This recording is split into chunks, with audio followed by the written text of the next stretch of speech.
Well, good evening, ladies and gentlemen. It's a privilege to be here. The election next Thursday will decide two things: who represents the people of Croydon Central in Parliament for the next 5 years, and who runs our country, our government. I've had the honour to be the MP for this area for the last 7 years. I'm one of the luckiest MPs in Parliament. Most people, when they become an MP, have to move to another part of the country. But I'm representing the place where I grew up, where I've lived virtually my entire life. And that is a huge privilege, and I think it makes a real difference.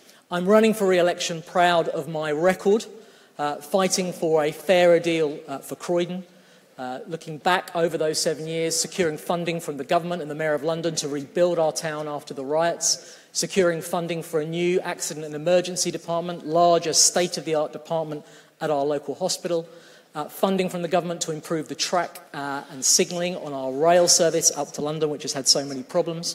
But being an MP isn't just about lobbying for Croydon, it's also about helping individual people. And I want to tell you one little story that gives an example of that. Quite soon after I became an MP, family came to see me at my surgery.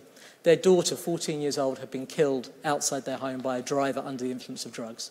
And they came to me wanting to get something positive out of a terrible tragedy, to get the law changed, because the person that committed that crime served just 4 months in prison.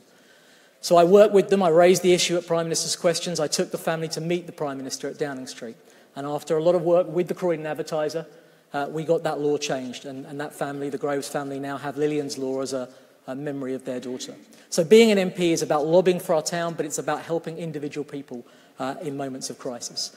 And I'm not just running on my record, I've set out a clear plan for the next 5 years, working to get the Westfield and Hammerston regeneration of our town centre underway, to get more affordable housing, to tackle the recent rise in knife crime, to get a fairer share of our NHS and schools budgets here in Croydon, and also to ensure that people that work hard on low pay get a fairer wage, a larger living wage, so they get a fairer return for their hard work. So that's about who our MP is. But the other decision we have to take is, who do we want to be Prime Minister? Who do we want to run the country for the next 5 years? And I would put it to you, whatever your politics in this room tonight, the next British government is facing the most profound challenges of any government since the Second World War. 11 days after this election, the Prime Minister is going to have to start negotiating our exit from the European Union. They're going to have to confront the rising threat of terrorism. They're going to have to deal with the campaign by the Scottish nationalists to actually break our country apart. And they're going to have to ensure that our economy remains strong, because it's only with a strong economy that we have the funding to pay for the vital public services. You won't be surprised to know that I think Theresa May is the right person to take on that job. But one of the real surprises of this campaign has to see that Sarah, as the Labour candidate, has made no mention whatsoever of Jeremy Corbyn on any of her leaflets. It's like one of those kids' books, Where's Wally? Where's Jeremy? Why isn't he there on any of the leaflets? So I put a simple challenge to her tonight. Can she look at you in the face and say in this meeting that she believes he is the right person to be Prime Minister of this country? Because we know that Steve Reid up in Croydon North has no confidence in him. We know that 3/4 of Labour MPs have tried to get rid of him. So there's a clear choice to be made here.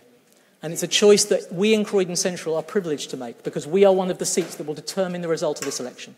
Do we want Theresa May, or do we want Jeremy Corbyn running this country for the next 5 years? And how you vote won't just determine which of us is your MP, but it will determine the answer to that question. Thank you very much.